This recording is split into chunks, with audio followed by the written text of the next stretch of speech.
Good morning girls. कैसे हैं आप लोग? I hope you come back fresh and fit after the Sunday.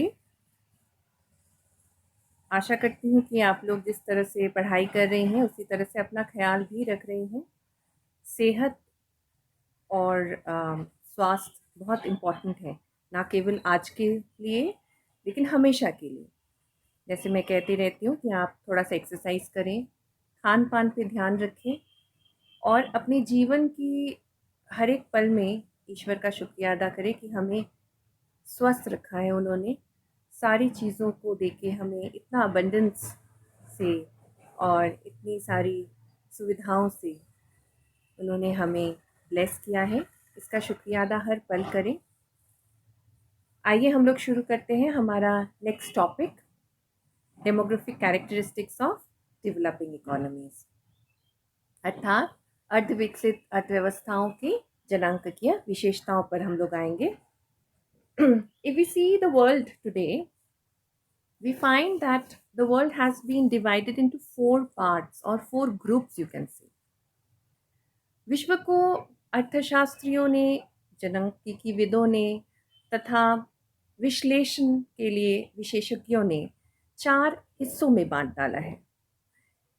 ये बंटवारा कुछ ऐसा हुआ है कि ताकि अध्ययन के अगर हम दृष्टिकोण से देखें तो ये अध्ययन के लिए काफ़ी अनुकूल है। चीज़ों को समझने के लिए, देशों के आपसी संबंधों को समझने के लिए ये अनुकूल होता है। It becomes easy to understand international relationships, internal working of the economies and the manner and pattern of the economic activities, intra-regional and inter-regional concepts and relationships. These are facilitated when we categorize every nation into some or the other category. So let's know what are these categories. पहले हम जाने कि अर्थव्यवस्थाओं को किस तरह के वर्गों में बांटा गया है। जो नॉर्दर्न हेमिस्फीयर अर्थात जो उत्तरी खंड के अर्थव्यवस्थाएं हैं और जिनमें और उनमें जो खास करके कैपिटलिस्ट यानी पूंजीवादी अर्थव्यवस्थाएं हैं, जो धनी देश हैं, उनको पहली दुनिया के वर्ग में डाला गया। They are known as the first world countries. दूसरी दुनिया अर्थात सेकेंड वर्ल्ड का शब्द का प्रयोग रूस तथा कम्युनिस्ट अर्थव्यवस्थाओं के लिए किया जाता है। So for Russia and other communist countries we put them in under the category of second world. Okay, तीसरी दुनिया अर्धविकसित देशों को माना जाता है। All around the world, whichever developing nations are there which are relatively less developed are known as the third world. और चतुर्थ विश्व यानी फोर्थ वर्ल्ड संयुक्त राष्ट्र संघ द्वारा उन देशों के लिए किया गया है जहां आर्थिक विकास अत्यंत कम है। सो एब्सोल्युटली अनडेवलप्ड और below the benchmark of developing or development, the nations are where development rate is very very slow. Those nations are termed as the fourth world by the UN Council. So this is the categorization of the different countries. लेकिन देखा जाए तो third world countries या fourth world countries धीरे धीरे विकास कर रहे हैं। चाहे उनकी गति धीमी हो चाहे वो तीव्र हो, उनमें थोड़ी सी भी विकास की संभावनाएं होती हैं, थोड़ी सी ज़्यादा तक। So what is the rate of development is not our concern right now, but if there is a positive rate of development, then we call or term those countries as developing economies. अगर विकास के मार्ग में वो चल रहे हैं, चाहे वो धीमी गति से चल रहे हैं या तीव्र गति से, ये हमारा अध्ययन का भी विषय नहीं है। उनकी गति हमारे अध्ययन का विषय नहीं है। लेकिन अगर यदि वो विकास की ओर चल रहे हैं, विकास के मार्ग पर चल रहे हैं, तो उन्हें हम विकासशील अर्थव्यवस्था कह सकते हैं। आर्थिक और सामाजिक दृष्टिकोण से जो उन्नत देश होते हैं, यानी उनकी प्रति व्यक्ति आय, उपभोग, बचत, विनियोग इत्यादि के स्तर काफ़ी ऊंचा होता है, जनसंख्या वृद्धि भी निम्न स्तर पर होती है, तो इन देशों को हम विकसित देश कहते हैं या विकसित अर्थव्यवस्था कह सकते हैं. So if the countries have low population growth but very high per capita income, very high consumption rate, savings and investment rates, then we call them as advanced countries or advanced economies, जैसे Japan, America इत्यादि. ऐसी अर्थव्यवस्थाएं जो आर्थिक सामाजिक दृष्टिकोण से पिछड़ी हैं, अर्थात जिनमें विकास की संभावनाएं हैं लेकिन जिनमें विकास की दर कम है, प्रति व्यक्ति आय कम है या निम्न है, जनसंख्या वृद्धि उच्च दर पर है, उन्हें हम अल्प विकसित देश कह सकते हैं. इन्हें विकासशील देश के नाम से भी आजकल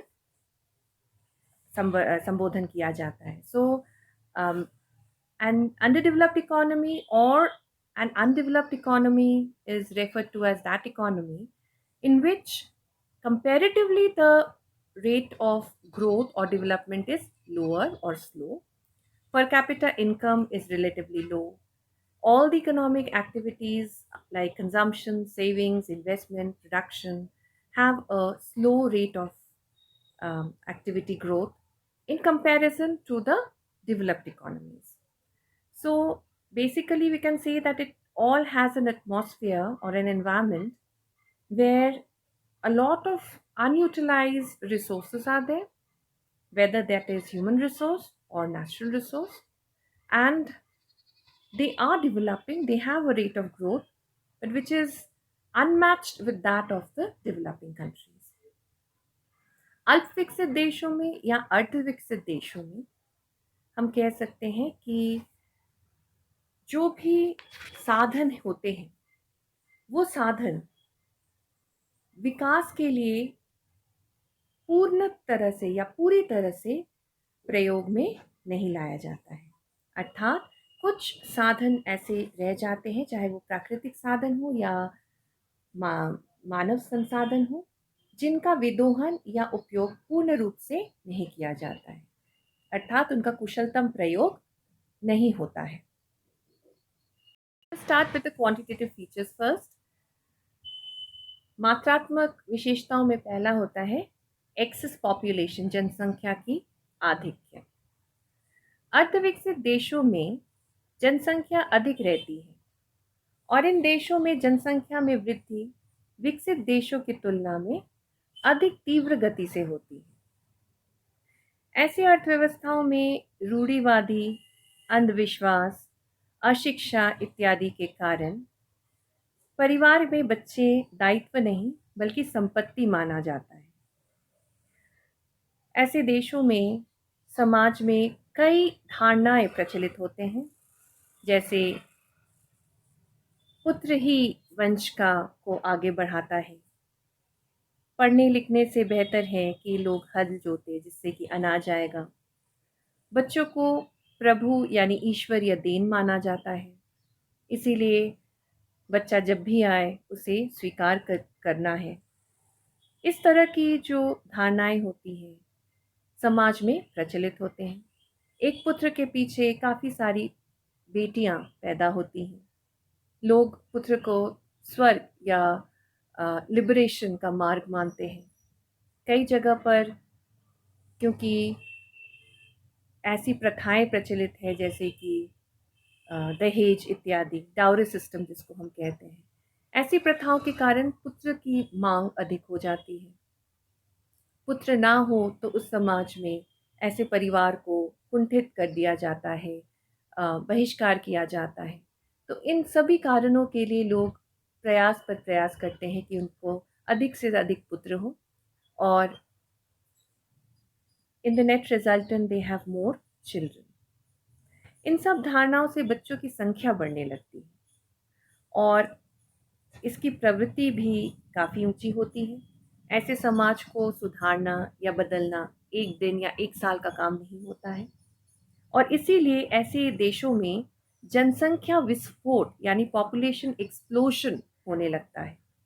अर्थात ऐसे देशों में जनसंख्या उत्पादन की मात्रा से कहीं ज़्यादा अधिक हो जाती है. हर एक देश में ज़रूरी है कि उस देश का उत्पादन तीनों क्षेत्रीय से जितना भी आउटपुट है उसके अनुपात में जनसंख्या होनी चाहिए, ताकि प्रति व्यक्ति उत्पाद यानी पर कैपिटा आउटपुट इतनी हो कि हर एक व्यक्ति को सुगमता से, सहजता से सभी चीज़ों की उपलब्धता हो, so that every person in that country should avail or should have an access to whatever the need of that person is for his or her living. But when there is population explosion, there are too many mouths to be fed. So even the basic necessities become scarce and rare. Per capita output falls. Per capita resources fall. And that becomes very low. आय से इच्छित जीवन स्तर की अपेक्षा अधिक तीव्र गति से बढ़ती है। अगर आय थोड़ी सी भी बढ़े तो जीवन स्तर में बहुत ज़्यादा वृद्धि होती है और लोग अपना परिवार को भी स्वतः बढ़ाने लगते हैं। जनसंख्या समाज का दायित्व हो जाता है, इसलिए खाद्य, वस्त्र, आवास, औषधि, शिक्षा इत्यादि सभी की आवश्यकताओं में वृद्धि होने लगती है। Since population is the responsibility of an entire country, entire society, so the need of food, clothing, housing, medicine, education, etc. also starts growing. जनसंख्या का दबाव इतना गंभीर होता जाता है कि आर्थिक विकास और जीवन स्तर को ऊंचा करने के प्रयास निष्फल होने लगते हैं. So all the efforts that are given or made towards increasing the living standard of the people or towards the development and growth of the economy fails because the pressure of population is so high and the needs of these increasing population is so great. लेबेनस्टीन का कहना है कि इस तरह के निम्न स्तरीय जनसंख्या जाल जो है वो एक अर्थव्यवस्था को लो लेवल ऑफ डेवलपमेंट में ट्रैप करके या जाल में बंद करके रख लेती है. इसका अर्थ है कि राष्ट्रीय आय में वृद्धि के साथ साथ जनसंख्या में भी वृद्धि होती है. प्रति व्यक्ति आय एक निम्न स्तर पर ही बनी रह जाती है. So when population increases with increase in income, the per capita income remains low as before. यह एक जाल की तरह काम करती है. यदि जनसंख्या में आय की वृद्धि हो या आय में वृद्धि से जनसंख्या अधिक हो, तो आय की यह वृद्धि जो है वो जनसंख्या की आप कह सकते हैं गुणात्मक तत्वों को बढ़ा नहीं सकता है. यानी जनसंख्या को उच्च शिक्षा, अच्छे खाना या अच्छे हाउसिंग प्रदान करने में अक्षम रहते हैं. The higher the population growth, and if that population growth is greater than the increase in national income, then the increase in national income is not able to fulfill the needs of the people or increase the quality of life of the people. एक बढ़ती हुई जनसंख्या की बढ़ती हुई मांग होती है और ये मांग प्राय कंज्यूमर गुड्स की मांग होती है उनके आवश्यकताओं को पूरा करने के लिए. तो एक देश को अधिकांश अपना आय का भाग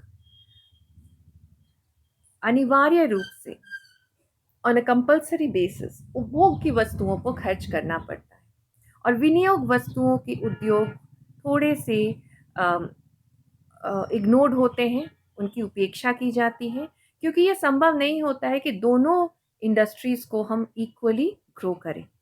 तो केवल और केवल कंज्यूमर गुड्स इंडस्ट्री पर ज़्यादा ध्यान दिया जाता है, जिससे कि इन्वेस्टमेंट गुड इंडस्ट्री यानी विनियोग वस्तुओं के उद्योग पीछे छूट जाते हैं. और ये हम सब जानते हैं कि जब तक इन्वेस्टमेंट गुड्स इंडस्ट्रीज़ यानी कैपिटल गुड इंडस्ट्रीज़ को आगे नहीं बढ़ाया जाएगा तो इंडस्ट्रियल या एग्रीकल्चरल या सर्विस सेक्टर ग्रोथ हम आशा नहीं कर सकते.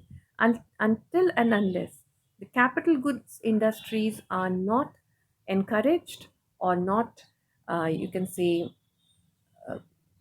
expanded, we cannot expect the economy to flourish. or the production of the economy in the long run to expand.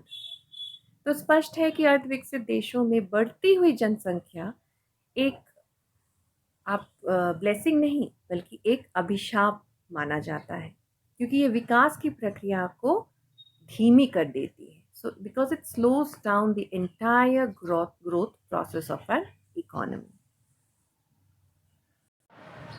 Next we come to high birth and death rates. ऊंचा जन्म एवं मृत्यु दर. प्रारंभ में इन द इनिशियल फेजेस अर्धविकसित देश की जनसंख्या की एक बहुत उल्लेखनीय विशेषता होती है और वो है जन्म एवं मृत्यु दरों का ऊंचा होना.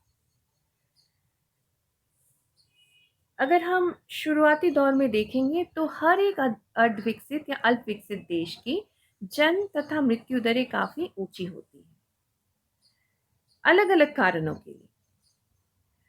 जो भी जनसंख्या है उसका दबाव धीरे धीरे बढ़ता चला जाता है.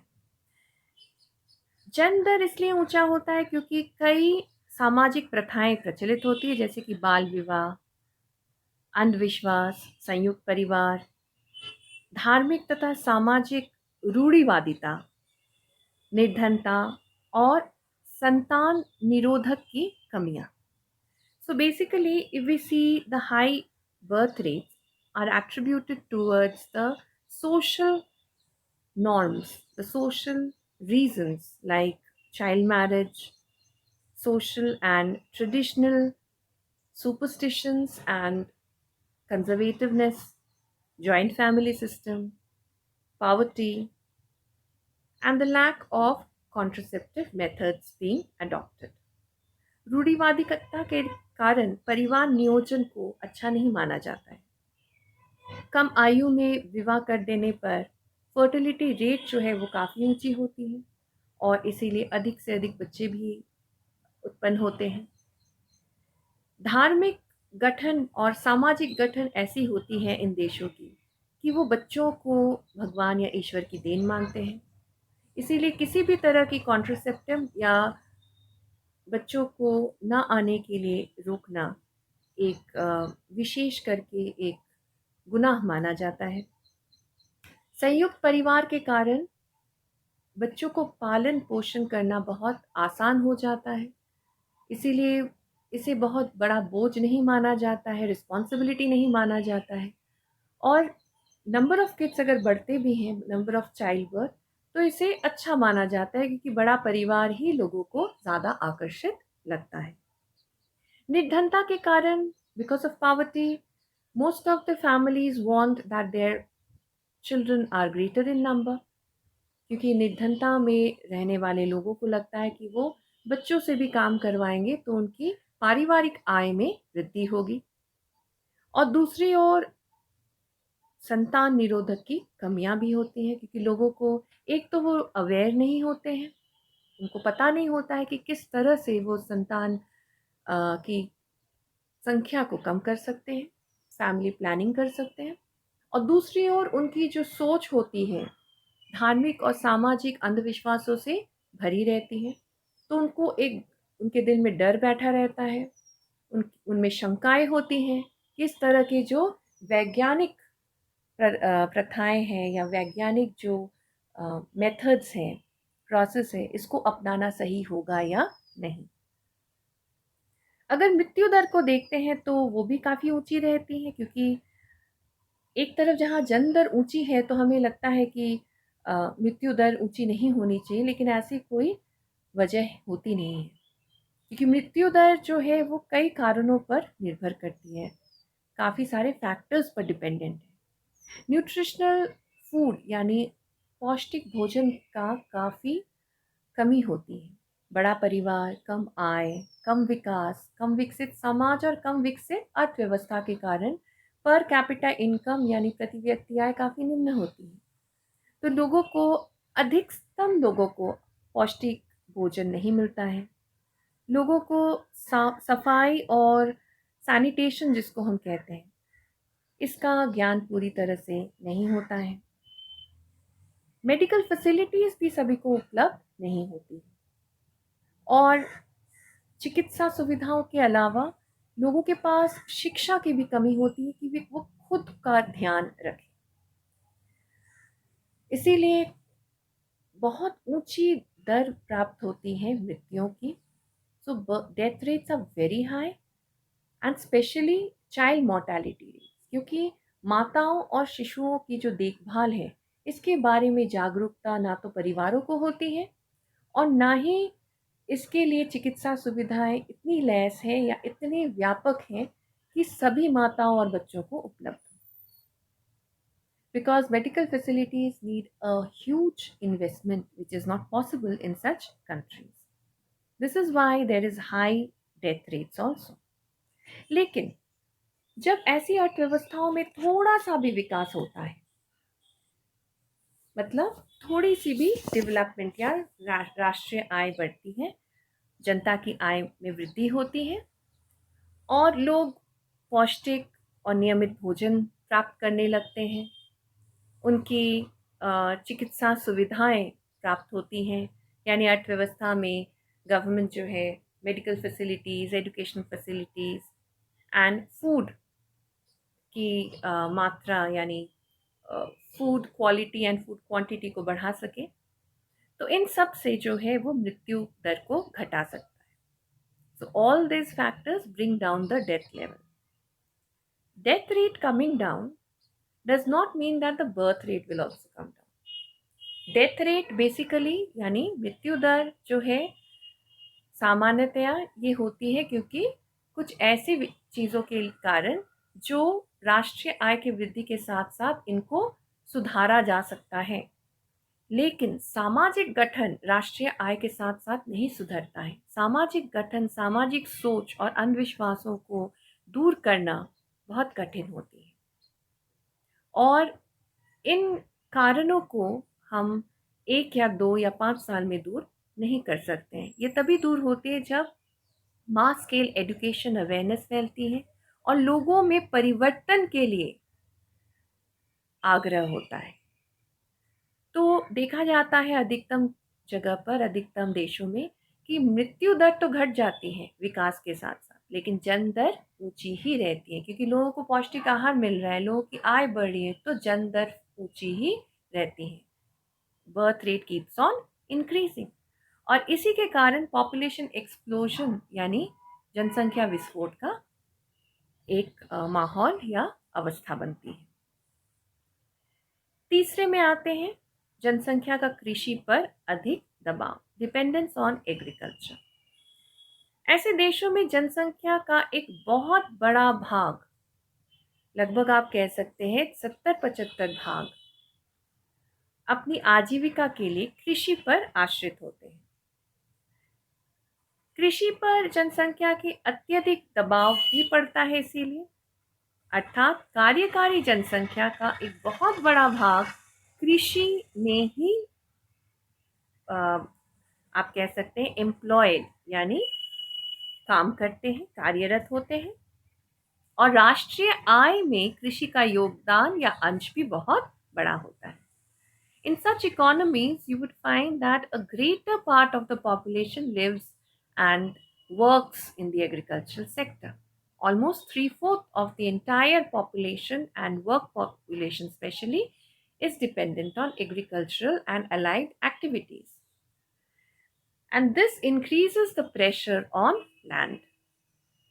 The working population is more or less engaged in agricultural activities. Hence, the greatest part of the GDP of the country is a contribution of the primary sector and that too agricultural sector.